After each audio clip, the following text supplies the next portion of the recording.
Hey everybody, this is Stuart, and I am on my Lightning Witch Fried, and I just actually finished the game up a couple days ago. Well, quote unquote, beat the game, by which I mean I finished all the quests on Ruthless difficulty, or I'm sorry, Merciless difficulty. Beat Piety in Act 3, and so now I'm working on just grinding my level up and getting to a point where I can start doing maps. But before I do that, I wanted to take a second to kind of talk about the spec that I used since the last video I made. Really, the spec that I kind of changed to for most of the Merciless difficulty, and talk about why I made those changes and why I think kind of some of the logic behind how I play. So first, go over my abilities real quick. First, again, I'm still using Spark. I've got only a 4 socket right now, but I kind of change my gems around depending upon if it's a boss or farming, but for farming I'm using faster casting, fork, and increased critical strikes. And the tooltip for increased critical strikes doesn't give a whole lot of love, and what I mean by that is it doesn't increase your damage as much, the DPS listed here, as much as some other gems. But the nice thing about it is that it's got a lower mana cost multiplier, meaning you can cast it a lot more times before you run out of mana. And it also has some kind of intangible benefits that don't really show up on that tooltip. And one of those is that when you get more crits, you get that shock debuff applied on enemies more often, which kind of has a tangential increase on DPS.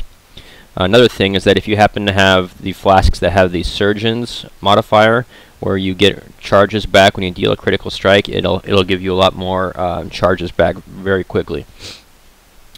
So I use 2 auras. I'm using Clarity and Discipline. If you notice there while I was chatting, I kind of swapped between the two of them and activated them both. I don't have them both on my list of skills because I've just got a bunch of other ones that I'm using.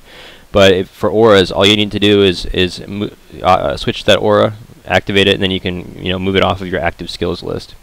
I have Arc still as my right click. I've got it. Where do I have that one? Over here, connected to Blind, which I'm kind of just leveling to play around with. And I also have Mana Leech. And so I can cast Arc pretty much indefinitely without running out of mana. I've got 3 different summoning abilities, and I found these to be pretty much imperative for leveling through the harder difficulties because you need to have little tanks to eat the damage while you're sitting back doing the damage from far away, hopefully. So I use Raise Zombie, Summon Skeletons, and Raise Spectre.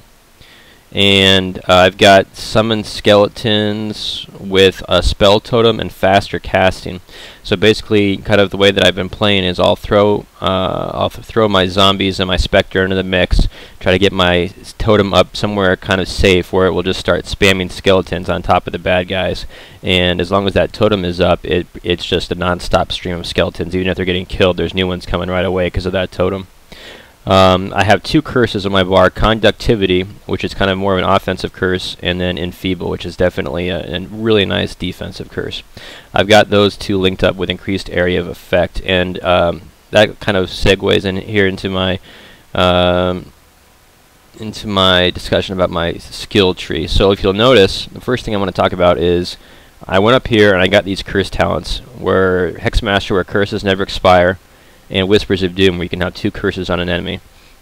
And kind of the reason I did this is I got into Act 3, and Energy Shield is not as good as it was in the closed beta. So I'm not getting as big of an effective health point pool as I used to. So obviously you have 1 health point, and then I've got about 2,600 points in my Energy Shield right now. Even if you max out resistances, you still have to figure out how you're going to deal with, well, first Chaos damage, which I did by taking Chaos Inoculation, and then how you're going to deal with physical damage. Well, there's not really a great way, to deal with physical damage. I'm trying to get all my points into, Energy Shield, and I'm having to put points into offensive talents as well. So there's only so many points you have. You can't spend as many on all the things that you would like to. I didn't have enough points to go into, increased life nodes. So basically, the way that I kind of solved the problem of reducing the damage that I was taking and staying alive was going with these curses, and I started really using Enfeeble throughout Act 3 well, Act 2 and Act 3, I guess I should say, on Merciless, and it really helps, especially on boss fights that lets you, not get one-shotted. It allows you to stay in there a little bit longer and shotgun your spark on top of them.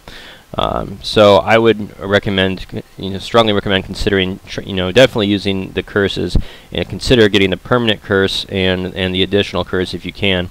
I actually didn't. This is kind of the last one I got to before I got to Piety in Act 3. So I think I had this only really for the general and Piety for the boss fights, but man, is it helpful.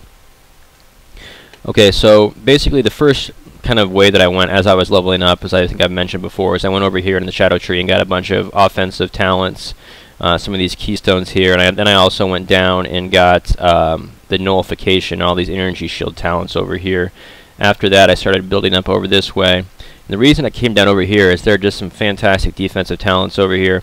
You can get plus 30 resist all, and so basically I've had pretty much capped resistances pretty much for all of Merciless difficulty, which is extremely helpful because you want to obviously prevent as much incoming damage as you can, and with the problems I was trying to solve with chaos and physical damage, the last thing I needed was to worry about elemental damage as well. I also went through here and took all these talent nodes, and obviously the armor does pretty much nothing for me, but the 8% energy shield, is just a great talent. If you look at these keystones over here, these are, pretty much the same thing as these. Even though they list armor, I'm not getting any, but I'm still getting that 8% energy shield. And then the nice thing is you get this body and soul, which again gives you another 10 to all elemental resists. After I came up here and done that, I did have some points, I think in my last video, where I had gone down over here and gotten some mana points and a couple of these keystones. After I got all the way to Body and Soul, I didn't really need this one anymore, so I kind of started refunding my points and came back up and erased all these points here, and instead used them to go over to the curses. I probably picked up Chaos Inoculation about halfway through Act 2 in Merciless difficulty. Usually in that act, I'll come over here and I'll do all these quests over here first, and then I'll start going this way. And when I started to get over, either in River Crossings or the Dark Forest, there started to be archers that were shooting poison arrow and just ripping me up. So at that point I said, okay, it's time, and I went ahead and took Chaos Inoculation, and that really makes a lot of the different parts of the game a snap. And what I mean by that, the people that deal chaos damage, obviously you're immune. So for instance, the sewers in Act 3 become extremely easy when before they were one of the hardest parts of that act. So anyway, that pretty much covers most of my abilities and gems that I use to get through Act 3. What I'm planning to do moving forward, I've been farming here in the Fellshine Ruins, and once I get to 66, I'm going to start doing some maps. I had quite a few saved up that I've just gotten as I've been leveling up. And the next points that I'm going to get, I'll probably, there's a few different areas I'm going to go to. I'm going to get these cast speed nodes probably and get the increased spell damage down here towards the shadow starting area. I will at some point probably get these cast speed increased nodes and get nimbleness keystone. I'll probably come up over here and get the bloodthirst keystone, and then at some point I'm going to need to get a little bit more mana probably, so I'll probably come down here and get deep thoughts. Or alternatively, I may drop down and get some of these mana nodes either here or here. And then also, probably one of the first things I'm going to do is I'm going to pick up this strength node and possibly this strength and dex node as well, just to allow me to have some more flexibility in the gems and gear that I'm using. So hopefully the game's going well for you. Definitely a big step up in difficulty from closed beta, especially in Act 3. So hopefully you guys are fighting your way through it and having success and enjoying the game. Let me know if you have any suggestions for future videos. I have a few ideas, probably going to do some about orbs, maybe some about boss fights specifically, but if you have anything you'd like to see, please let me know. Thanks for watching.